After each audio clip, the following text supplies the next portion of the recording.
ವೀಕ್ಷಕರೇ ನಮಸ್ಕಾರ. ನಾವು ನಮ್ಮವರು ಕಾರ್ಯಕ್ರಮಕ್ಕೆ ತಮಗೆಲ್ಲ ಆತ್ಮೀಯ ಸ್ವಾಗತ.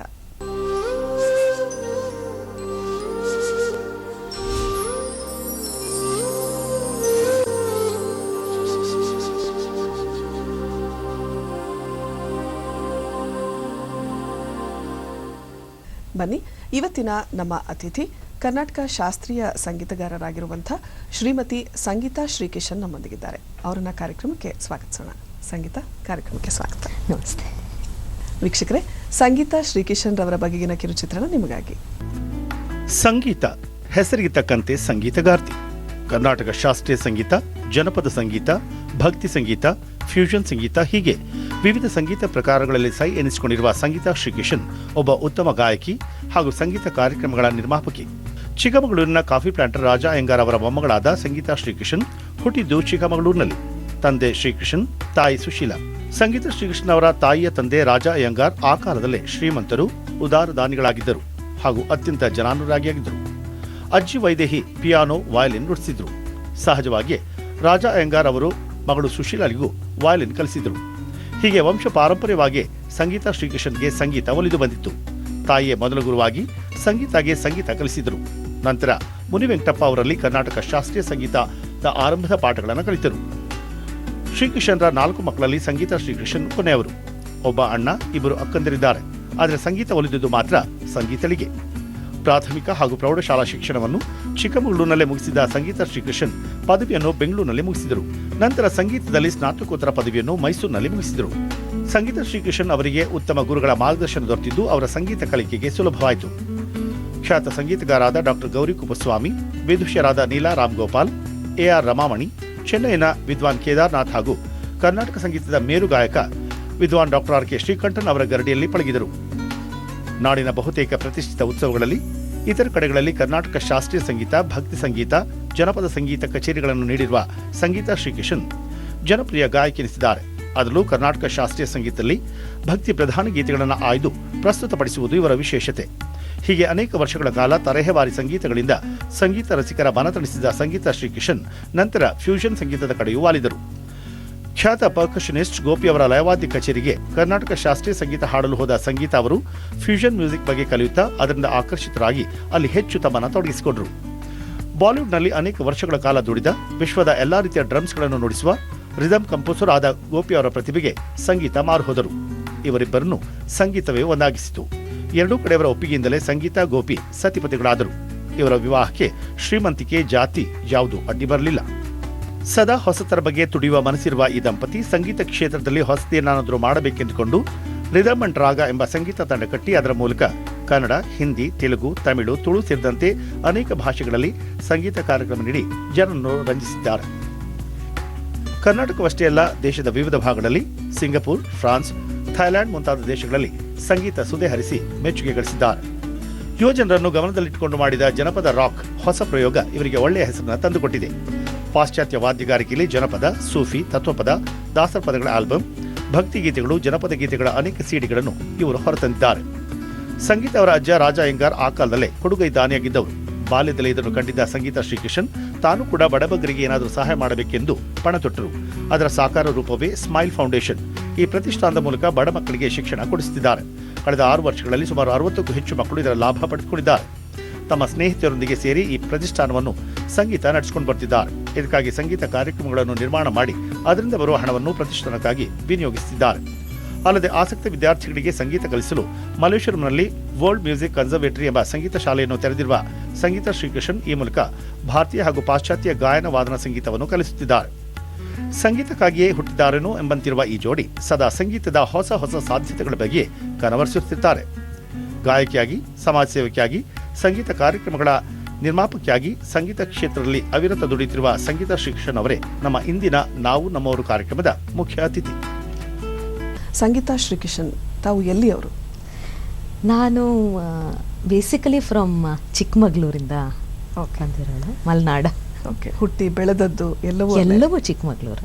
ನಾನು ಕಂಪ್ಲೀಟ್ ಸ್ಕೂಲಿಂಗ್, ಕಾಲೇಜೆಲ್ಲ ಮುಗಿಸಿರೋ ಚಿಕ್ಕಮಗಳೂರಲ್ಲಿ. ಓಕೆ, ಹೇಗಿತ್ತು ಬಾಲ್ಯದ ದಿನಗಳು? ಹೇಗಿತ್ತು ಮನೆಯ ವಾತಾವರಣ? ಹೇಗಿತ್ತು? ನಾವು ಆ್ಯಕ್ಚುಲಿ ಒಂದು ಕಾಫಿ ಬೆಳೆಗಾರರ ಫ್ಯಾಮಿಲಿಯಿಂದ ಬಂದಿರೋದು. ಸೊ ಹಾಗಾಗಿ ಜಾಸ್ತಿ ಕಾಫಿ ಎಸ್ಟೇಟ್, ಕಾಫಿ ಅದೊಂದು ವಾತಾವರಣದಲ್ಲಿದ್ವಿ. Okay. ಬಟ್ ಅದ್ರ ಜೊತೆಗೆ ನಮ್ಮ ಅಜ್ಜಿ she was a piano player ಆ ಕಾಲಕ್ಕೇನೆ, ಆ್ಯಂಡ್ ವಯಲಿನಿಸ್ಟು ಆಗಿದ್ರು.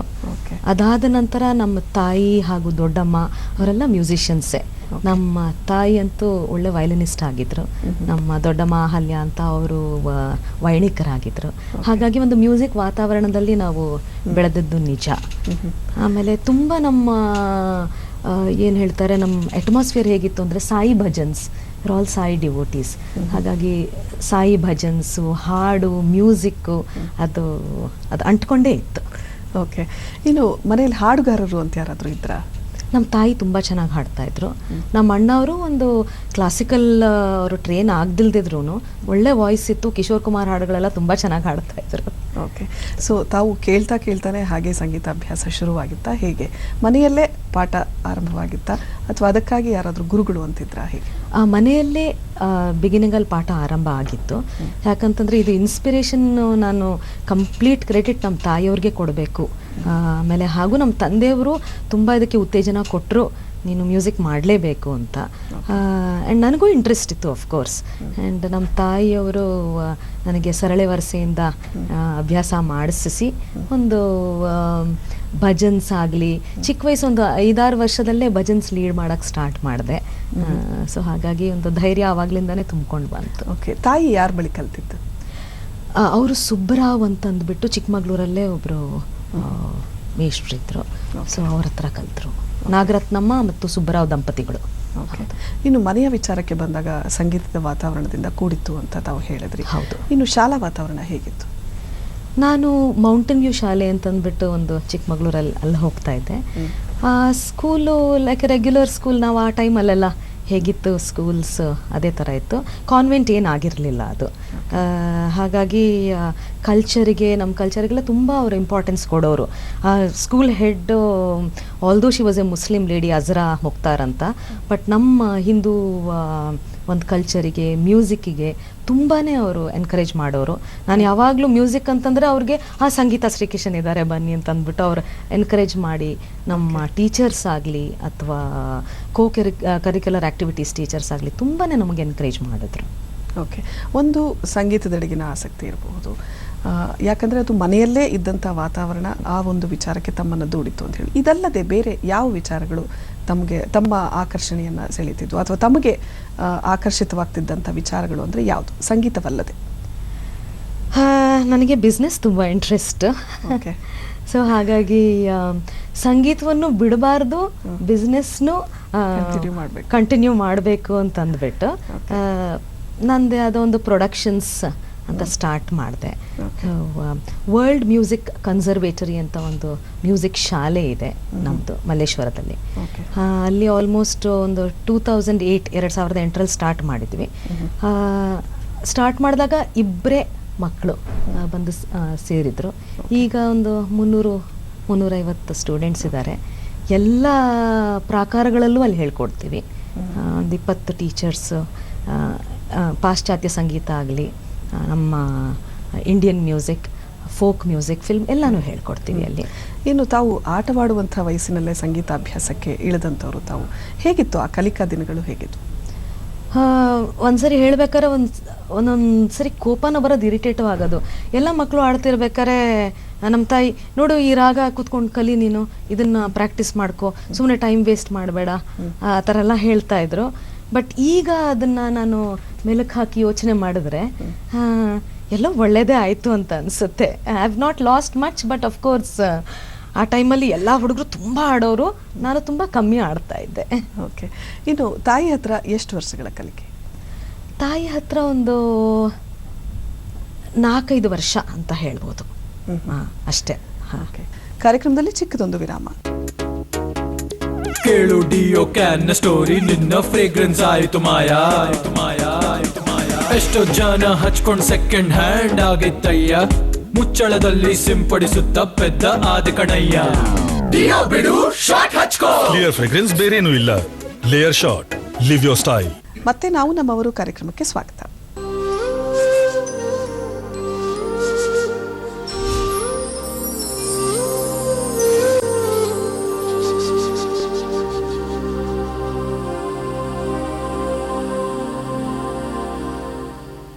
ತಾಯಿಯಿಂದ ಕಲ್ತಂತರ ಯಾವುದಾದ್ರೂ ಒಂದು ಪುಟ್ಟ ಕೃತಿಯನ್ನು ಹಾಡಬಹುದಾ? ಕೃತಿ ಅಂದರೆ ಅವರು ಜಾಸ್ತಿ ನನಗೆ ಭಜನ್ಸ್ ಹೇಳ್ಕೊಡೋರು. Okay. ಒಂದು ಭಜನನ್ನು ನಾನು ಹಾಡ್ಬೋದು. ಹೇ ಭಗವಾನ್, ಹೇ ಭಗವಾನ್, ಹೇ ಭಗವಾನ್, ಹೇ ಭಗವಾನ್, ದಯಾ ಕರೋ भगवान,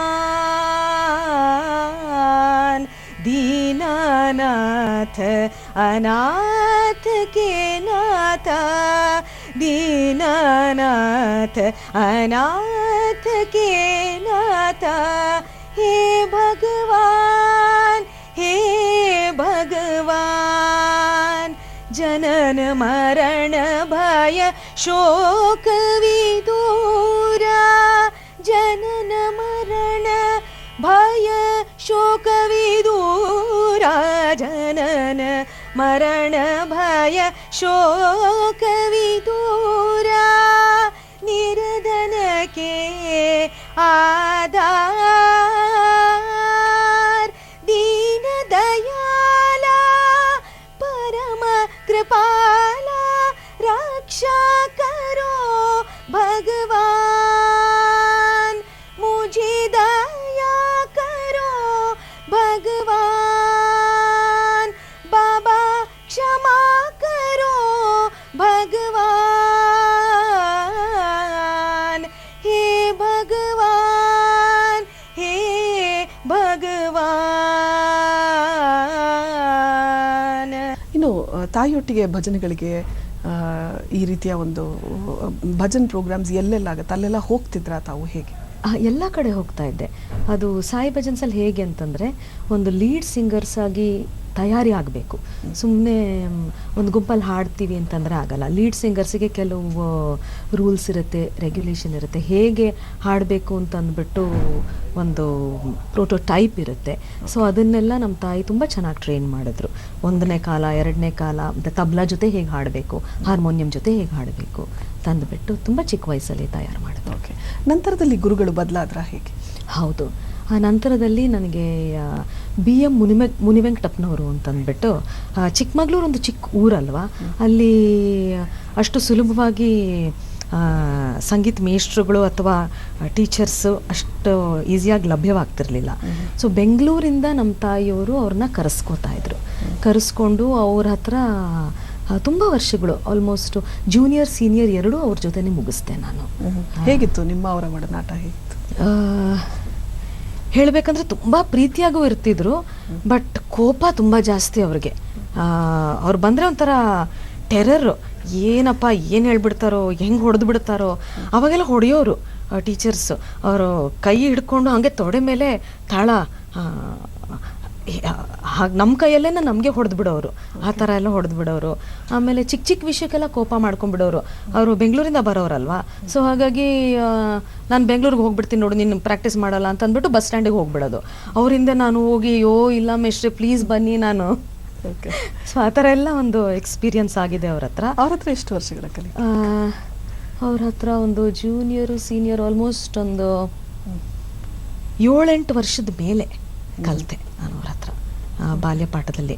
ಅದೇ ನನಗೆ ಒಂದು ಫಾರ್ಮಲ್ ಮ್ಯೂಸಿಕ್ ಎಜುಕೇಷನ್ ನಮ್ಮ ತಾಯಿ ಹೇಳ್ಕೊಟ್ಟ ಮೇಲೆ. ಫಾರ್ಮಲ್ ಮ್ಯೂಸಿಕ್ ಎಜುಕೇಷನ್ ಅಂತಂದರೆ ಅಂದರೆ ಸ್ಟೇಟ್ ಬೋರ್ಡ್ ಎಕ್ಸಾಮ್ಸ್ ತೊಗೊಳಕ್ಕೆಲ್ಲ ಅವರೇ ನನಗೆ.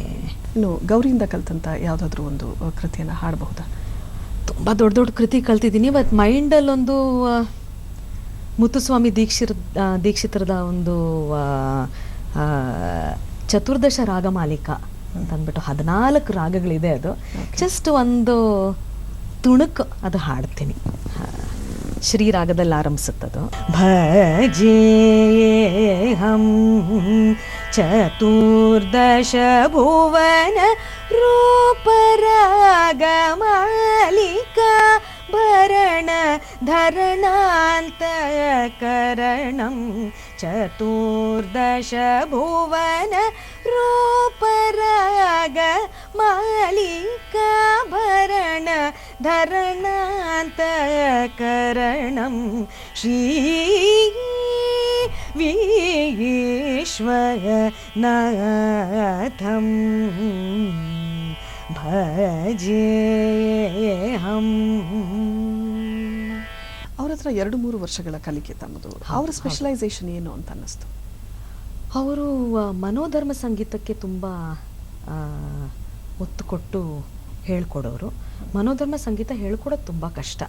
ಅವರು ಮನೋಧರ್ಮ ಅಂತಂದ್ರೇ it has to be improvisation, self improvisation just from the thin air not possible. ಅದಕ್ಕೆ ಆದ ತಯಾರಿ ಹೇಗೆ ಮಾಡ್ಕೋಬೇಕು, ಯಾವ್ಯಾವ ಥರ ಪ್ಯಾಟರ್ನ್ಸ್ ಬಳಸ್ಕೋಬೇಕು, ಸ್ವರದಲ್ಲಾಗಲಿ ರಾಗದಲ್ಲಾಗಲಿ. ನೆರವಲ್ ಅಂತಂದರೆ ವೇರಿಯೇಷನ್ ಆಫ್ ಸ್ವರ ಪ್ಲಸ್ ಸಾಹಿತ್ಯ ಪ್ಲಸ್ ರಾಗ, ಅದೆಲ್ಲ ಹೇಗೆ ಮಾಡಬೇಕು, ಟೆಕ್ನಿಕಲಾಗಿ ಯಾವ್ದು ರೈಟು, ಅದೆಲ್ಲ ತುಂಬ ಒಳ್ಳೆ ಮಾರ್ಗದರ್ಶನ ಆಕೆ ಕೊಟ್ಟರು ನಮಗೆ. ತುಂಬ ಸೀನಿಯರ್ ಪ್ರೊಫೆಸರ್ ಅವರು. ಇನ್ನು ವೇದಿಕೆ ಕಾರ್ಯಕ್ರಮ ಅಂತ ಬಂದಾಗ ಮೊದಲ ಸೋಲೋ ವೇದಿಕೆ ಕಾರ್ಯಕ್ರಮ ತಮ್ಮದು ಯಾವುದಾಗಿತ್ತು? ಸೋಲೋ ಕ್ಲಾಸಿಕಲ್ ವೇದಿಕೆ ಕಾರ್ಯಕ್ರಮ ಅಂದರೆ ಚನ್ನಪಟ್ಟಣದಲ್ಲಿ ನಮ್ಮ ಮುನಿವೆಂಕಟಪ್ಪ ಸರ್ ಅವರು ವರ್ಷ ಅವರು ವಾರ್ಷಿಕೋತ್ಸವ ಅಂತ ಮಾಡ್ತಾಯಿದ್ರು. ಅಲ್ಲಿ ನನಗೊಂದು ಒಳ್ಳೆ ಅವಕಾಶವನ್ನು ಕಲ್ಪಿಸ್ಕೊಟ್ರು.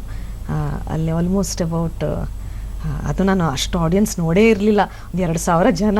ಅಲ್ಲಿ ಹೋಗಿ ಕೂತಾಗ ಒಂದು ಥ್ರಿಲ್ ಒಳಗೆ ತುಂಬ ಹೆದರಿಕೆ. ಬೇರೆ ಎಲ್ಲಿ ತಪ್ಪು ಮಾಡಿಬಿಡ್ತೀನೋ, ಈ ಮೇಷ್ಟ್ರು ಬೇರೆ ಸ್ಟ್ರಿಕ್ಟ್ ಅಲ್ವಾ, ಏನಾದ್ರು ತಪ್ಪು ಮಾಡಿ ಅಲ್ಲಿ ಬಂದು ಏನಾದ್ರು ಹೊಡೆದ್ಬಿಟ್ರೆ ನನಗೆ ಅದೆಲ್ಲ ಮೈಂಡಲ್ಲಿತ್ತು. ಬಟ್ ಒಳ್ಳೆ ಎಕ್ಸ್ಪೀರಿಯನ್ಸ್ ಆಗಿತ್ತು. ಹೇಗಿತ್ತು ರೆಸ್ಪಾನ್ಸ್? ಹೇಗಿತ್ತು ಕಾರ್ಯಕ್ರಮದ ನಂತರ? Response was excellent. ಅದು ನಾನು ಹೇಳ್ಕೊಂಡ್ರೆ ಚೆನ್ನಾಗಾಗಲ್ಲ. ಬಟ್ ದ ಫ್ಯಾಕ್ಟ್ ಇಸ್ ಎಲ್ಲರೂ ಬಂದು ಯಾರ ಹತ್ರ ಕಲಿತಾ ಇದೆಯಮ್ಮ ನೀನು, ನಿಮ್ಮ ಮೇಷ್ಟ್ರಿಗೆ ಒಳ್ಳೆ ಹೆಸರು ನೀನು ಉಳಿಸ್ಕೊಡ್ತೀಯಾ, ಆ ಥರ ಎಲ್ಲ ಬಂದ್ಬಿಟ್ಟು ಮಾತಾಡಿ ಇನ್ನೂ ಮುಂದುವರಿಸು ನೀನು ಸಂಗೀತ ಅಂತಂದ್ಬಿಟ್ಟು ಎನ್ಕರೇಜ್ ಮಾಡಿದ್ರು ಎಲ್ಲರೂ. ಓಕೆ. ನಂತರದಲ್ಲಿ ಎಲ್ಲೆಲ್ಲಿ ಕಾರ್ಯಕ್ರಮಗಳನ್ನು ನೀಡಿದ್ರಿ? ಒಟ್ಟು ಎಷ್ಟು ವರ್ಷಗಳ ಕಲಿಕೆ ಆಯಿತು ಸಂಗೀತದಲ್ಲಿ? ಕಲಿಕೆ ಆಲ್ಮೋಸ್ಟ್ 20 ವರ್ಷ ಅಂತ ಹೇಳ್ಬೋದು. ಕಲಿಕೆ ಜೊತೆ ಕಾರ್ಯಕ್ರಮ, ಕಲಿಕೆ ಜೊತೆ ಬೇರೆ ಬೇರೆ ಎಕ್ಸ್ಪೀರಿಯನ್ಸ್ ಮ್ಯೂಸಿಕಲ್ಲಿ. ಅದು ಇನ್ನೂ ಕಲಿಕೆ ಆಗ್ತಾನೇ ಇದೆ, ಅದು ಎಂಡ್ ಆಗೋದೇ ಇಲ್ಲ. ಯಾವೆಲ್ಲ ಪ್ರಮುಖ ವೇದಿಕೆಗಳಲ್ಲಿ ಹಾಡಿದ್ರಿ? ಪ್ರಮುಖ ವೇದಿಕೆಗಳು ಅಂತಂದರೆ ಇಂಪಾರ್ಟೆಂಟಾಗಿ ನನಗೆ ಪ್ರಮುಖ ಅಂತ ನೆನಪಾದಾಗ ಅಬ್ದುಲ್ ಕಲಾಂ ಸಾಹೇಬ್ರ ಮುಂದೆ ಒಂದು ಸರಿ ಅವಕಾಶ ಸಿಕ್ತು ನನಗೆ. ಅಲ್ಲಿ ಇನ್ವೆಸ್ಟರ್ಸ್ ಮೀಟ್ ಕಾರವಾರದಲ್ಲಿದ್ದಾಗ ಅದೊಂದು ದೊಡ್ಡ ವೇದಿಕೆ, ಎಲ್ಲ ಅಲ್ಲಿ ಮ್ಯೂಸಿಷಿಯನ್ಸು ಇದ್ದರು, apart from that top business people. ಅವ್ರ ಮುಂದೆ ಎಲ್ಲ ಒಂದು ವೇದಿಕೆ 3 hours ಹಾಡೋ ಅವಕಾಶ ಸಿಕ್ತು. ಅದರಲ್ಲಿ ಅವರು ಒಂದು 20-30 ನಿಮಿಷ ಕೂತು ಅವ್ರು ಅನುಭವಿಸಿದರು. ಆ್ಯಂಡ್ ಕೂತ್ಕೊಂಡು ಕೇಳಿದರು. ನಾರ್ಮಲಿ ಅಂಥ ದೊಡ್ಡ ವ್ಯಕ್ತಿಗಳೆಲ್ಲ ಅವ್ರು ಕೇಳ್ತಾರೋ ಇಲ್ವೋ, ಅವ್ರ ಪಾಟಿಗೆ ಮಾತಾಡಿಕೊಂಡು ಅವ್ರು ಯಾವ್ಯಾವುದೋ ಒಂದು ಇದರಲ್ಲಿ ಇರ್ತಾರೆ. ಬಟ್ ಮ್ಯೂಸಿಕ್ನ ಕೇಳಿದ್ರು ಅವರು. ಕಾರ್ಯಕ್ರಮದಲ್ಲಿ ಚಿಕ್ಕದೊಂದು ವಿರಾಮ. ಶುಭಾಶಯಗಳು ಶೆಟ್ರೆ, ಅಂತೂ ಬಂದೇ ಬಿಟ್ಲು ನೋಡ್ರಿ ಸಾಲ ಕೇಳೋದಕ್ಕೆ. ಬರ್ರಿ ಗೌಡ್ತಿ. ನಮಸ್ಕಾರ ಶೆಟ್ರೆ. ಮಗಳು ಮದ್ವೆ ನಿಶ್ಚಯ ಆಗಿದೆ ಅಂತ ಕೇಳಿದೆ. ಹಾ ಶೆಟ್ರೆ, ಒಳ್ಳೆ ಮನೆ ಸಿಕ್ಕಿದೆ. ನಿನಗೆ ಹಣ ಗಿಣ ಏನಾದ್ರು ಬೇಕಿದ್ರೆ? ಇಲ್ಲ ಶೆಟ್ರೆ, ನಾ ಗ್ರಾಮೀಣ್ ಡಾಕ್ ಜೀವನ್ ಬಿಮಾ ಪಾಲಿಸಿ ಮೊದಲಿಂದನೇ ಮಾಡ್ಸಿದ್ದೇನೆ. ಅವಶ್ಯಕತೆ ಬಿದ್ರೆ ಬೇರೆ ಪಾಲಿಸಿ ಮೇಲೆ ಸಾಲ ತೆಗಿತೀನಿ. ನಾನು ಆಮಂತ್ರಣ ಕೊಡ್ಲಿಕ್ ಬಂದೀನಿ. ಗ್ರಾಮೀಣ ಡಾಕ್ ಜೀವನ ಬಿಮಾ ನಮ್ಮ ಸಮ್ಮಾನ ಹಾಗೆ ಉಳಿದಿರಲಿ. ಮತ್ತೆ ನಾವು ನಮ್ಮವರು ಕಾರ್ಯಕ್ರಮಕ್ಕೆ ಸ್ವಾಗತ.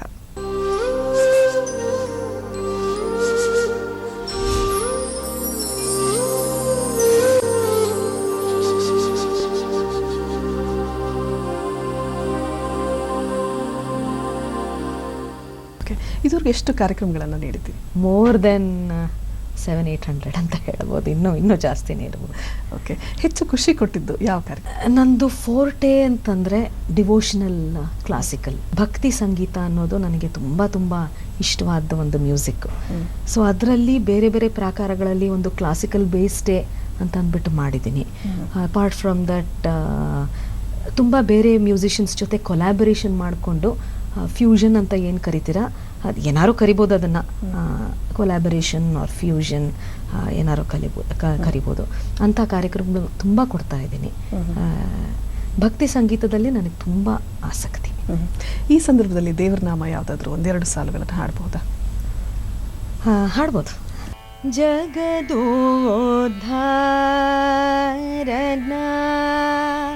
ಪಡಿಸಿದಳೆ ಶೋಧ ಜಗದೋ ಧಾರನ ಆಡಿಸಿದಳೆ ಶೋಧ ಜಗದೋ ಧಾರನ ಆಡಿಸಿದ ಯಶೋದ ಜಗದೋ ಧಾರನ ಆಡಿಸಿದಳೆ ಶೋಧ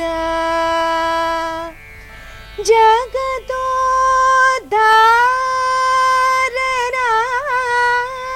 ಮಗನಿಂದು ತಿಳಿಯೂತ ಜಗದೋದ್ಧಾರನ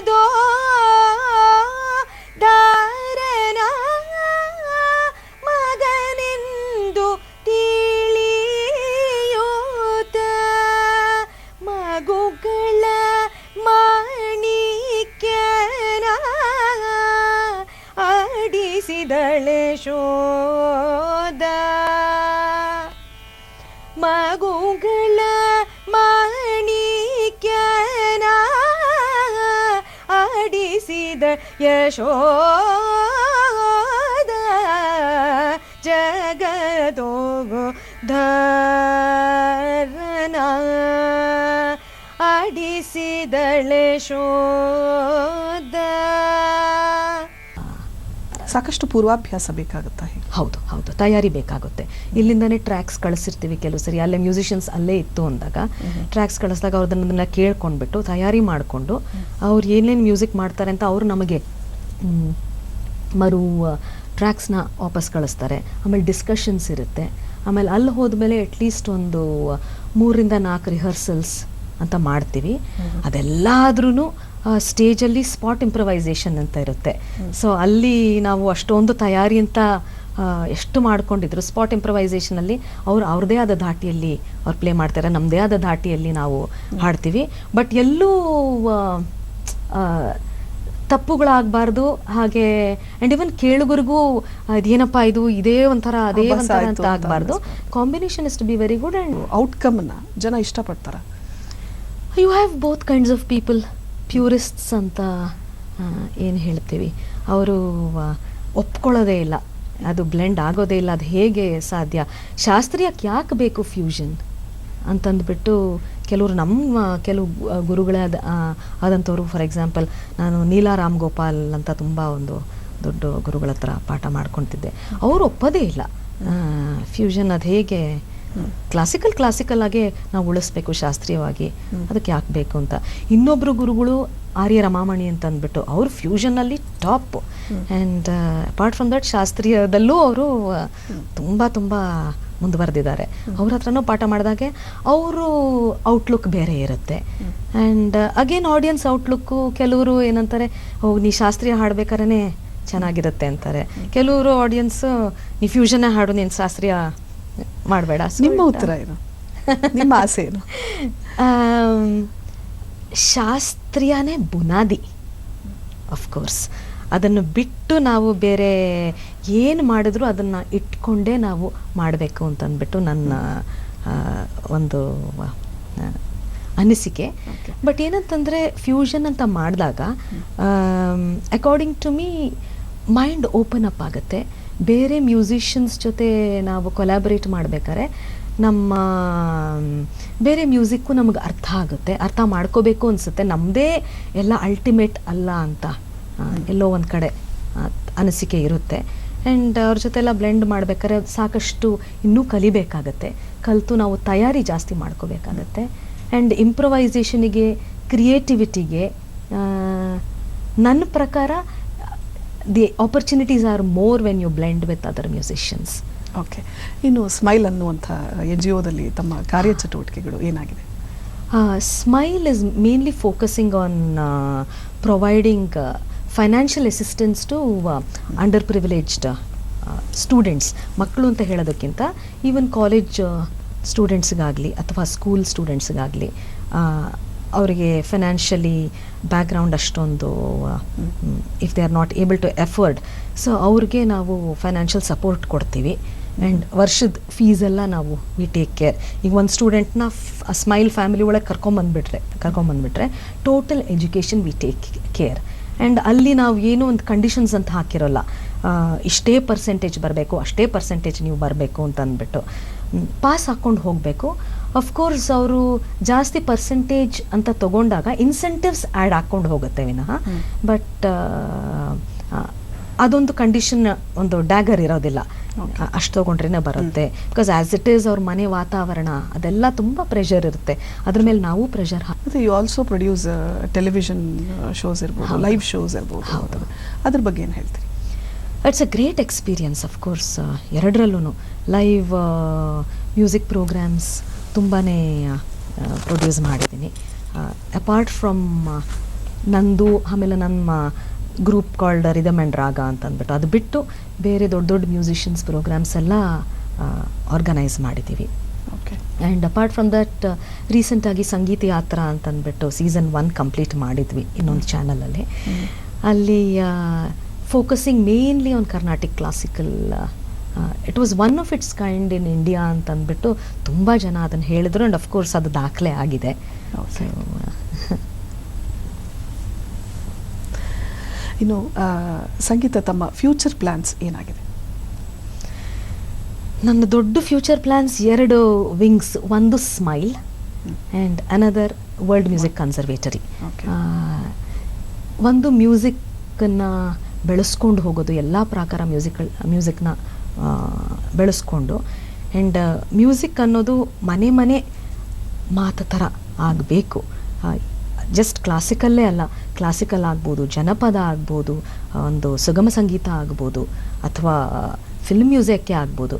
ಸೊ ಎಲ್ಲ ಕಡೆ ನಮ್ಮ ಮ್ಯೂಸಿಕ್ಕನ್ನು ನಾವು ಪ್ರಮೋಟ್ ಮಾಡಿ, ಪ್ರಮೋಟ್ ಅಂತಂದರೆ ಸುಮ್ಮನೆ ಪ್ರಮೋಟ್ ಮಾಡೋದು that's not a wise thing. ಅದ್ರ ಜೊತೆ ಅಕಾಡೆಮಿ, ಇಟ್ಸ್ ವೆರಿ ಇಂಪಾರ್ಟೆಂಟ್. ಮಾರ್ಗದರ್ಶನ ನಾವು ಕೊಡಬೇಕು. ಸುಮ್ಮನೆ ನೀನು ಮಾರ್ಗದರ್ಶನ ಗುರುಗಳ ಹತ್ರ ತಗೋ ಅಂತಂದರೆ ಎಲ್ಲಿ ಹೋಗ್ತಾರೆ? I mean lot of lay people also will be there. So ಅವರಿಗೆ ನಾವೇ ಒಂದು ಫ್ಯಾಕಲ್ಟೀಸ್ನ ಅವ್ರನ್ನೆಲ್ಲ ಅರೇಂಜ್ ಮಾಡಿಬಿಟ್ಟು, ಕಾರ್ಪೊರೇಟ್ಸ್ ಆಗಲಿ, ಸ್ಕೂಲ್ಸಲ್ಲಾಗಲಿ ಅಲ್ಲಲ್ಲಿ ನಮ್ಮ ಫ್ಯಾಕಲ್ಟೀಸ್ನ ಕಳಿಸ್ಬಿಟ್ಟು ಅವ್ರಿಗೆ ಅಭ್ಯಾಸ ಮಾಡಿಸ್ಬೇಕು ಅಂತಂದ್ಬಿಟ್ಟು ಒಂದು ದೊಡ್ಡ ಯೋಜನೆ ಇದೆ. ಅದು ಆಗಾಗಲೇ ಸ್ಟಾರ್ಟ್ ಮಾಡಿದ್ದೀವಿ ಅದನ್ನು. ಓಕೆ. ತಮ್ಮ ಆಸೆಗಳೆಲ್ಲ ಈಡೇರಲಿ ಸಂಗೀತ. ನಮ್ಮ ಈ ಕಾರ್ಯಕ್ರಮಕ್ಕೆ ಆಗಮಿಸಿದ್ರಿ. ಇಲ್ಲಿಗೆ ಬಂದು ತಮ್ಮ ಮನಪೂರ್ವಕವಾಗಿ ತಮ್ಮ ಒಂದು ಸಂಗೀತದ ಜರ್ನಿ ಹೇಗಿತ್ತು ಅನ್ನುವಂಥ ಒಂದು ವಿಚಾರಗಳನ್ನು ನಮ್ಮೊಂದಿಗೆ ಹಂಚಿಕೊಂಡ್ರಿ. ತಾವು ಇಲ್ಲಿಗೆ ಆಗಮಿಸಿದ್ದಕ್ಕಾಗಿ ತಮಗೆ ಧನ್ಯವಾದ. Thank you. ವೀಕ್ಷಕರೇ, ನಾಳೆ ಮತ್ತೊಬ್ಬ ಹೊಸ ಅತಿಥಿಯೊಂದಿಗೆ ತಮ್ಮನ್ನೆಲ್ಲ ಭೇಟಿಯಾಗ್ತೀನಿ. ಅಲ್ಲಿವರೆಗೆ ವಂದನೆಗಳು.